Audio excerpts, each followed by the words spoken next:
हम जबलपुर वालों के लिए स्वर्ग है तो वो बस यही है। सो चलिए मेरे साथ आप भी इस स्वर्ग के दर्शन कीजिए। Hello guys, welcome to my YouTube channel. आज हम जा रहे थे माँ नर्मदा के धाम तिलवारा घाट। आज थी रामलला की वर्षगांठ, तो हमने सोचा कि चलो रामलला के पास तो नहीं जा पाए तो हम यहीं पर कहीं घूम के आ जाते हैं और उनके दर्शन कर लेते हैं। सो फटाफट से मैं यहाँ रेडी हो जाती हूँ, बच्चे भी रेडी हो चुके थे और हम निकल जाते हैं नर्मदा जी के पास तिलवारा घाट। आज तो जबलपुर का माहौल ही बिल्कुल अलग था। जगह जगह बहुत ही सारे भंडारे हो रहे थे और जगह जगह रामलला की वर्षगांठ का उत्सव बहुत ही अच्छे से मनाया जा रहा था। यहाँ पे देखो, रास्ते में हम लोग सभी जगह देखते हुए जा रहे थे। बहुत ही चहल पहल थी और लग ही नहीं रहा था कि ये जबलपुर है। ऐसा लग रहा था कि मानो हम जैसे अयोध्या में ही आ चुके हैं।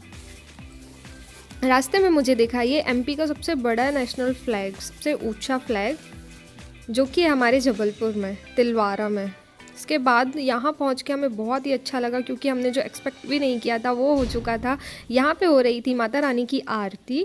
हम तो बस दर्शन करने आए थे, लेकिन माता रानी ने सोचा कि ये इतने मन से आ रहे हैं तो चलो इनको मैं अपनी आरती के भी दर्शन करा ही देती हूँ। और हमने की साथ में मिलकर माता रानी की आरती।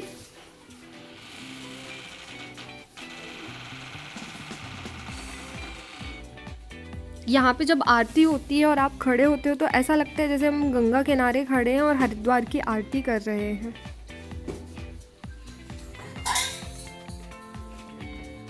बच्चों को भी यहाँ के बहुत अच्छा लगा था और इतनी ज़्यादा भीड़ थी आज। वैसे तो नॉर्मल डेज़ में भी यहाँ भीड़ रहती, पर आज बहुत ज़्यादा थी। फिर हमने लिए दीपक और गए माता रानी के पास की माता रानी की पूजा अर्चना और फिर किया हम सब ने मिलकर दीपदान।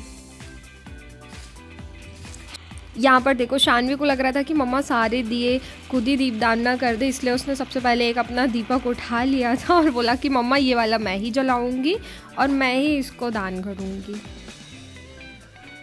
इसको हर चीज़ की बहुत ही ज़्यादा जल्दी रहती। पतिदेव आए, हम दोनों ने मिलकर इसकी साथ में माता रानी की पूजा लिया, माता रानी का आशीर्वाद और की उनसे प्रार्थना कि हमारा साथ हमेशा ऐसे ही बनाए रखना और हमारे जीवन में सुख संपत्ति बनाए रखना। ये देखो हमारे दिए कितने साथ साथ जा रहे हैं ना, जैसे हम हमेशा साथ साथ रहते हैं। आज यहाँ पे बहुत ही अच्छा लग रहा था, सच में बहुत ज़्यादा भीड़ थी और सब लोग इतने अच्छे से पूजा अर्चना कर रहे थे और सबने बहुत ही ज़्यादा यहाँ पे भंडारे भी करवाए हुए थे। इसके बाद हम और भी मंदिर के दर्शन किए। ये देखो, ये देख के आपको तो ऐसा लगेगा जैसे ये रियल में गौ माता यहाँ पे बैठी हैं, लेकिन ये रियल में नहीं बैठी, ये सिर्फ इनका स्टैचू है। उसके बाद यहाँ पे आ जाती है, ये देखो शानवी, और ये क्या करने जा रही है? अच्छा, ये मांगने जा रही थी विश। पता नहीं इसने क्या विश मांगी है। मेरे से बोल रही थी मम्मा मैं एक विश मांग लूँ। मैंने कहा ठीक है। और फिर जब मैंने इसको पूछा ना कि क्या विश मांगी, तो बोलती नहीं मैं नहीं बताऊँगी। पता नहीं इन बच्चों को अभी से ये सारी बातें कैसे पता चल जाती हैं कि विश बताई भी नहीं जाती है। इसके बाद हम सब यहाँ पर बैठे की थोड़ी सी मस्ती।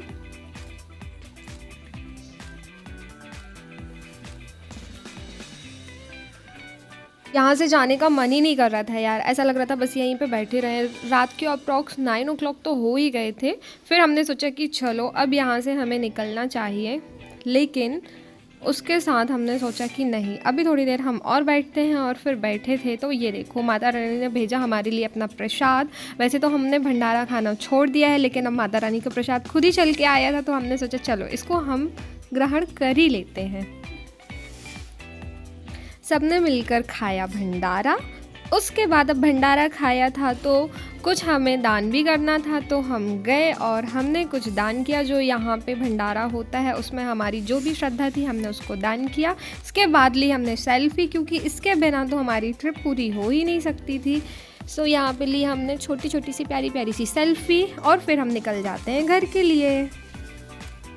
अभी भी देखो अप्रॉक्स यहाँ पे 10 o'clock हो चुका था, लेकिन ओवरऑल आ ही रहे थे सब लोग दर्शन करने के लिए। क्योंकि यहाँ पे आप कितने भी टाइम जाओ ना, ऑल टाइम आपको ऐसा लगेगा कि बस यार यही है सब कुछ। इसके बाद घर आई, घर आके मैंने बनाया बच्चों के लिए खाना और फिर हम सब ने मिलकर खाया खाना।